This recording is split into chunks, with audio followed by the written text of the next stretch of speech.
Exactly. And learn these colors for all these months.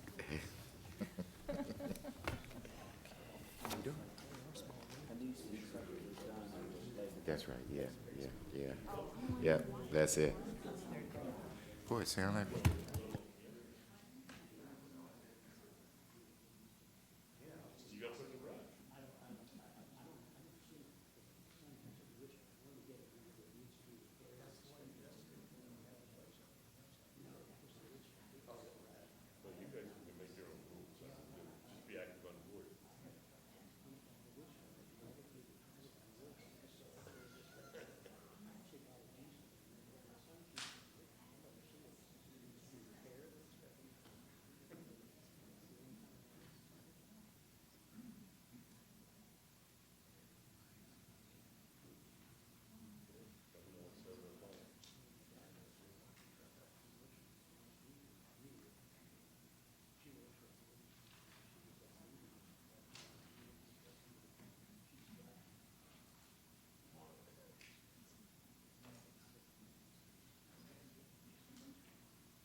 Now call to order the meeting for the Culpeper County Planning Commission for October.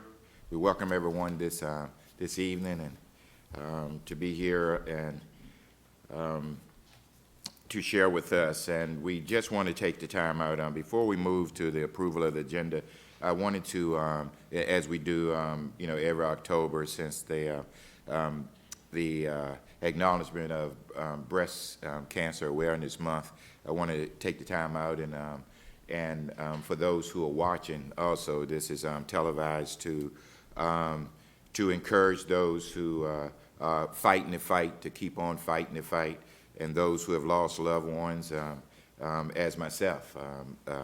My baby sister about a couple years ago succumbed to that, but I just wanted to take the time out to for those families to let you know that prayers are there, and whatever the emptiness might be, that it will be filled. So just keep on praising and keep on living and keep on knowing that somebody is praying for you. So, but Breast Cancer Awareness Month, I encourage everyone to please get checked. Okay, men and women. Okay, please get checked. Amen. That's what we have, and I just took you to church just for a little bit. But now at this time, we're going to have the approval of the agenda. We've received those agendas in our packets at So this moved. time. Okay, second?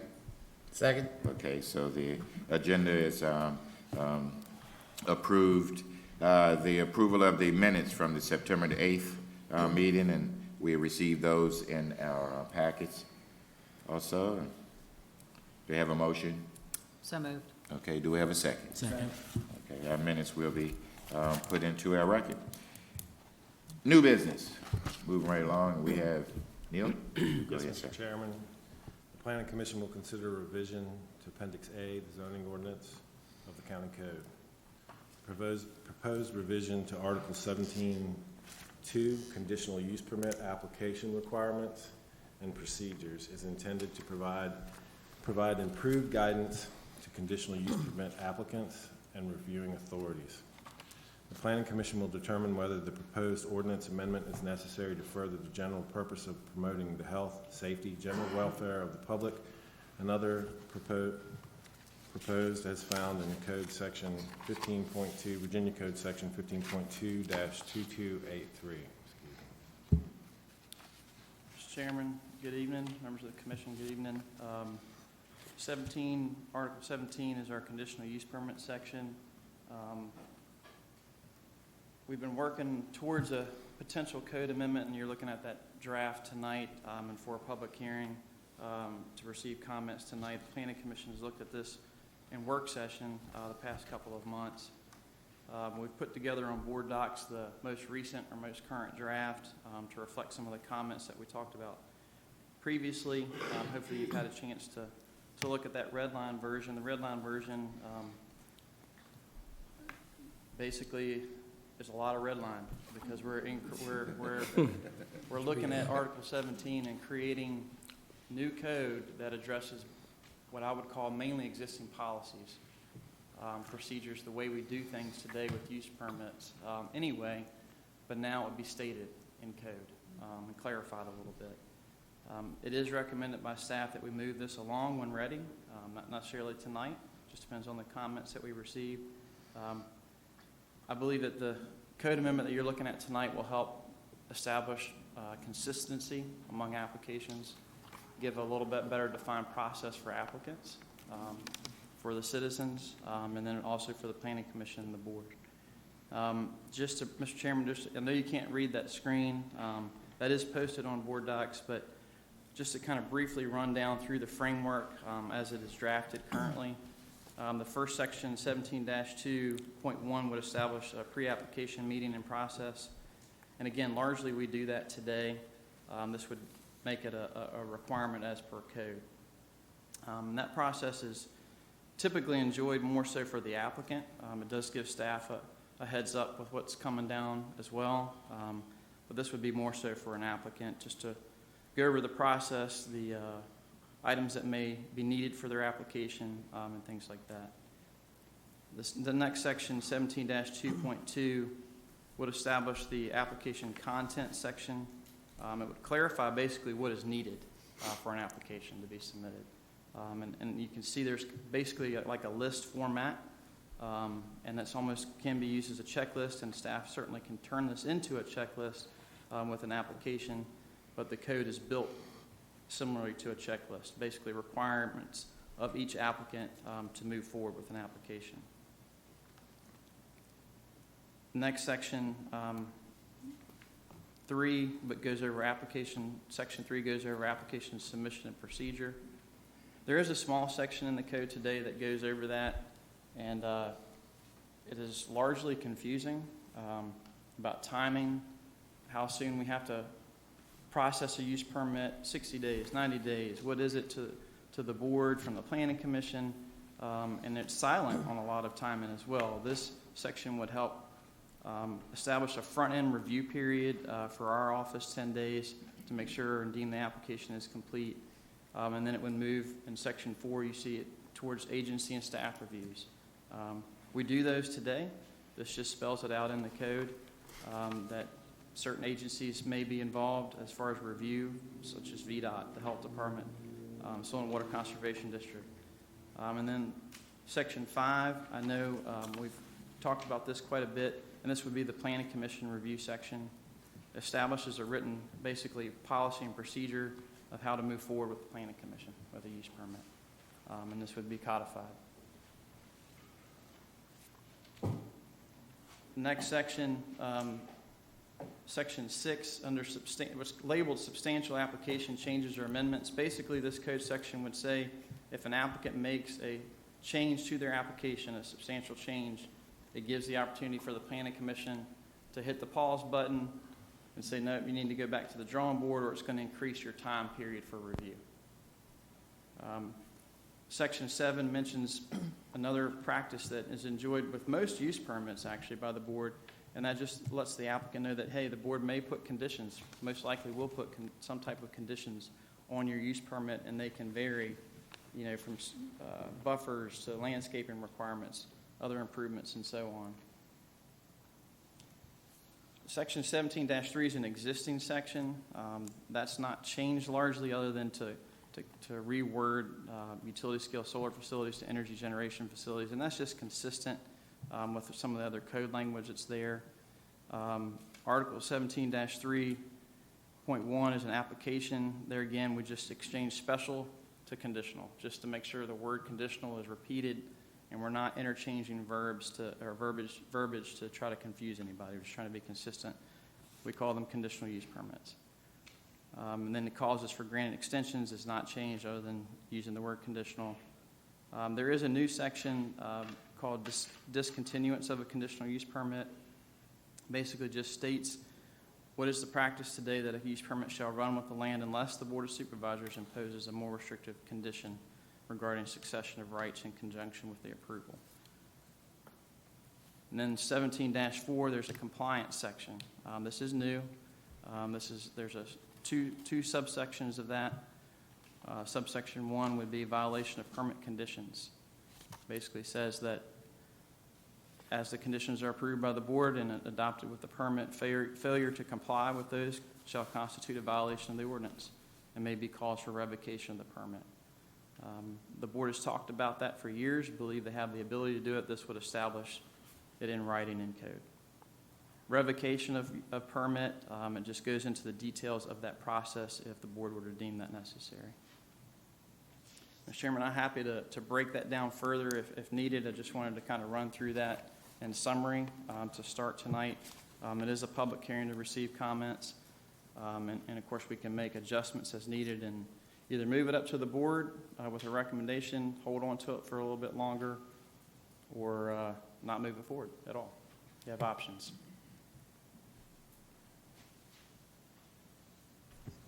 Okay, thanks, Sam. Do we need any more information from Sam at this time? Over the past year? Yeah. Go ahead. We have a few questions Ms. Rogers does at this time. Yeah, in the 17-2-.1, Section D, where it talks about, certain agencies will be invited to the pre-application meeting. My understanding, if you read through it, the applicant is going to call up, say, hey, I'm ready for a submission. We need to have a pre-application meeting. He doesn't really have anything for a review of a health department or VDOT. Do we really need that step in there? I feel like it's, how are we going to get all of those agencies to review something Right. that you're really not reviewing anything of substance yet? Yeah, and Mr. Chairman, to answer Ms. Rogers, Commissioner Rogers' question, I don't disagree with that statement. Letter D wasn't in staff's initial crack at the draft. That was something that the Planning Commission talked about in work session last time and was added after that last work session. She's absolutely correct. A lot of times with pre-application meetings, we don't have everything. And typically the purpose of the pre-application meeting is to flesh out what might be needed for the applicant to move forward. The agency review portion that is spelled out later in code, I believe, will be helpful. It's going to be up to the Planning Commission whether you want to leave letter D in there, which was inserted later. It's not committing the agencies because we can't do that. A lot of our agencies, outside agencies or state agencies, we can't commit them to come to a meeting. They can come if they're invited, if they want. A lot of times they would, but we can't necessarily require them to. So that's why it's worded that way. But whether it's needed or not, I'll leave that up to the Planning Commission. I certainly think that the code that we're drafting would be valid without letter D at all, because agency reviews could come later as they will. So, What does it do for you all, Sam, if some of them do come, so you get a chance to look at some of those earlier versus all of them coming at, later? and I would argue that this just establishes kind of a front-end meeting to establish process and application requirements and content for that application. But the pre-application process or the agency review process usually goes over a couple-month period. Right. And a lot of times it's not done necessarily in the office, it's done out in the field, Sure. with VDOT or with the health department or, whatever agency may be looking at it. That's not spelled out in here in code. We've tried to strike a balance in creating new code that spells out existing policies without getting too rigid in what we require in our process. So I would argue that the pre-application / agency review process is definitely involved, but whether we need them at the actual pre-application meeting, I don't know. That's a requirement or a necessity. Get that word out. So if they did have it, it doesn't matter? What's So that? what you're saying, if we strike that and some of the agencies still brought forth that information? They could, or we could Yeah. leave it like that, and it's not compelling any agency to come either way. Right. So Okay, it's just saying that they would be invited, and if they want to come to a pre-application meeting, they certainly can. right, that's But good. I don't agree know with that Ms. it's I entirely agree with Ms. necessary to Rogers. have that. Yeah, okay. All right, And I have one other question too. Okay. On the condition section, 2.7, where it talks about the board may place conditions, we also place conditions on conditional use permits. Should there be some language in there, maybe not necessarily here, because this is really at the end Right. portion of it, but in the section where we talk about the planning commission stuff? Because it only sounds like they're the only ones that can place conditions, but a lot of Right. times we take your suggestions Sure. as conditions and we move it up to the board. That's correct. And Mr. Chairman, to Commissioner Rogers, I would say that she's spot on with that. The Planning Commission certainly does recommend conditions oftentimes to the board, and sometimes those are generated at the staff level and then moved through the Planning Commission. And the Planning Commission often either adds to those or makes them better and moves it forward. I would argue that, yeah, you don't want to necessarily put it in that section because this is saying that the authority kind of rests with the board as far as the setting of the conditions, and we know that is to be true. But in the section 5, under the Planning Commission review, we certainly could add a phrase, the Planning Commission, that second sentence, it says, the Planning Commission shall review the application, agency review comments, and associated staff reports, and shall conduct a minimum of one public hearing. And then it talks about the Planning Commission forward a recommendation in that next sentence, and that we could say that forward a recommendation which could include conditions to be considered by the Board of Supervisors.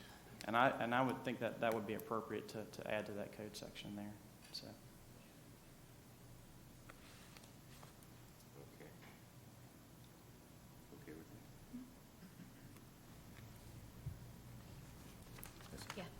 me? Yeah. Anyone else? Okay. Now to open the public hearing. Anyone who would like to speak on this application at this time, raise your hand, be recognized by the chair. Yes. Come up and give your full name and for the record. Good evening, Chairman, members of the Planning Commission. Good evening, sir. Don H. Stevensburg. Thank you for the opportunity for acknowledging those family members and friends and neighbors that are going through breast cancer, and appreciate your advice to have everyone check men and women, and I appreciate that. Thank you, sir. Thank you. First, I would like to address the penalties that are associated with noncompliance. In any wording, you have to take out the word shall and add the word must, as far as giving the Board of Supervisors or yourself the authority to penalize them for noncompliance. And for example, also a dollar value should be associated with that.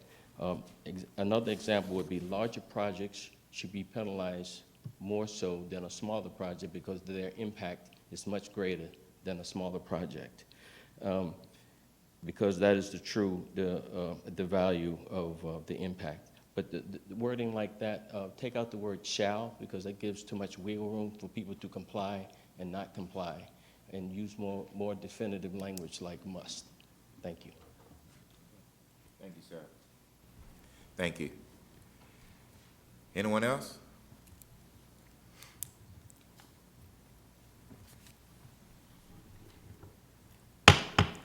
Declare the public hearing closed. Well, Commissioners, we've been on a long journey here and have accomplished a lot. And I hope you all, feel the same way. And, our goal was to try to make sure that we had this to the board a little bit earlier, but we wanted to make sure we had no stone unturned. So I think we've done all the things that we were supposed to do there. And when it comes to the county attorney, and even make sure with staff that all the T's were crossed and the I's were dotted. So I think at this time, we're open for discussion as to where do we move it from here. Okay? So I am open to any discussion, if it is, or a motion. Mr. Chairman, if I may, while you're at this point, I did receive, Commissioner Zegley's not with you all tonight, but I did receive an email from him with some suggestions, and they were good suggestions, and I've actually already included them. They're not substantive changes to the ordinance, Yes. but there were some very few wording and actually some missing words. Yes. That he picked up on. So I have made those corrections, but I just wanted you all to know that. So we just include that with the motion? I'm sorry?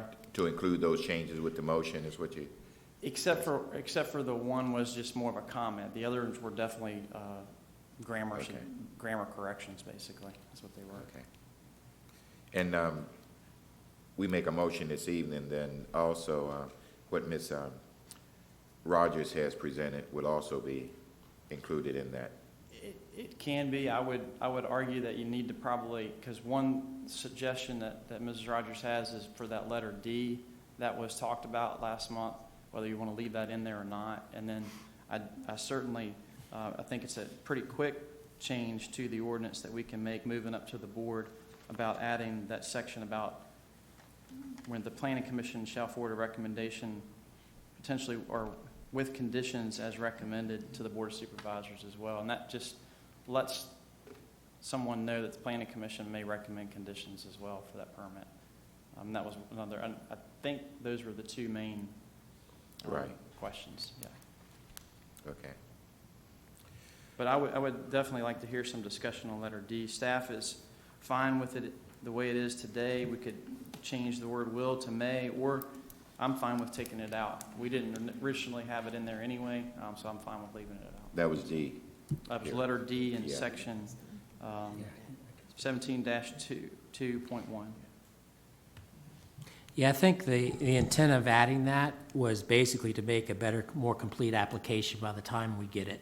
And so I think some of the applications that have come in the past weren't 100% complete that we received. And I think by adding this, it doesn't hurt the application by doing it. So my personal opinion, I'm in favor of leaving it in, just because it's not in a bad situation that it's in there for any reason. So that's my opinion. Yes, Ms. Thornton. Yeah, we talked about this one last time when he wanted to add it, and we all sort of agreed at that time that you have the option, and it is an option. Either they are invited to come and they can or not. But I believe that we went through that whole thing about partial applications and things that weren't there that should have been. So I think you should leave it in there and just have it, it's an optional meeting. Either they want to come or they don't. And if they don't come, then that's, it's on them, the next step down the road with that application. So I think we just leave it in there. And we've had a public hearing with it too, so. Any other discussion? Yes, Mr. Clancy? Mr. Chairman, I'd like to ask staff if an agency says you schedule a meeting for a Wednesday and they said we can't make it Wednesday, it's Thursday, does that hold the applicant up, or do we just proceed and, hey, we invited you and you didn't show? That's a great question, and I would argue that we set a date, and if they come, they come. And because they're going to have another bite at the apple with the actual official application. Delaying and trying to coordinate different schedules at that early stage may be difficult, and I don't want to penalize any applicant. That would be my take on that. So. Okay. I just had one follow-up question to that. Is there a set day in the week that you've scheduled for pre-application meetings that is set for folks to come? Because I know like Fauquier, as an example, does that, and other jurisdictions do as well. I was just curious. Yeah, we have had, we're not at the pre-application stage, but we've had agency review meetings in-person, years ago, in-person agency review meetings, and they were established on a monthly basis. We've gotten away from that with electronic submissions. We've gotten more, they get it when we get it, and they start reviewing it when they can, and then we get comments back, and then we collect it and build our staff report from that. So we've kind of gotten away from that. Could we establish a pre-application set meeting? We certainly could each month, and that's one way to handle it, and I wouldn't have any objection to doing that. We do try to work with the applicants, as quickly as they want to move. Sometimes that's doable, sometimes that's not. But by adding a step for having them to wait for a pre-application meeting, I'm not sure I would encourage that at this point, so. Okay. I just think it's a layer that we don't necessarily need because there really isn't anything that needs to be reviewed. I mean, there isn't anything there, there isn't a concept plan. I mean, there might be, there might not be. And by leaving this in, this isn't necessarily committing those agencies because we can't compel them to come. That's correct, yeah. Well, I would move to strike it. Okay. Any other discussion? Well, we have two options to document the way we have it now with the changes that have been submitted. We can send it forward, that way, or with including the changes that Ms. Rogers has presented. So, what's your pleasure? I would like to forward this case up to the Board of Supervisors with the two changes by striking Section D and 17-2.1 and then changing Section 17-2.7, actually pulling some of that language and putting it in the other section in the 17.2-2.5 in the Planning Commission review, stating that we can also place conditions on a conditional use permit. And do we have to add, in reference to Mrs. Ziegler, those comments? Those were grammatical changes, and I've Okay. already taken, Oh, I've gotcha. already taken care of Okay. those. All right, there's a motion on the floor. Do we have a second?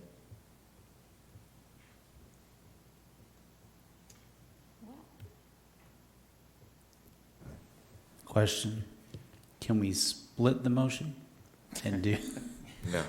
We, instead either of, this one fails, and then we can go ahead and put forth another.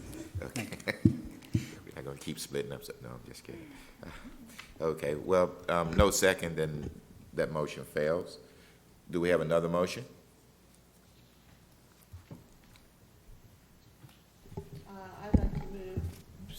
I'd like to make a motion to move this forward to the Board of Supervisors, the 17.2 application requirements and procedures. And I would only make the correction or the revision to allow the Planning Commission to be referenced in 17.2-2.5. Otherwise, the rest of it would stay as is. Second. Have a second? Any other discussion? All in favor, aye? Aye. All opposed? Nay. We will send this forward to the board with a recommendation of approval. Thank you, Mr. Chairman. Okay. I think that's all of our new business.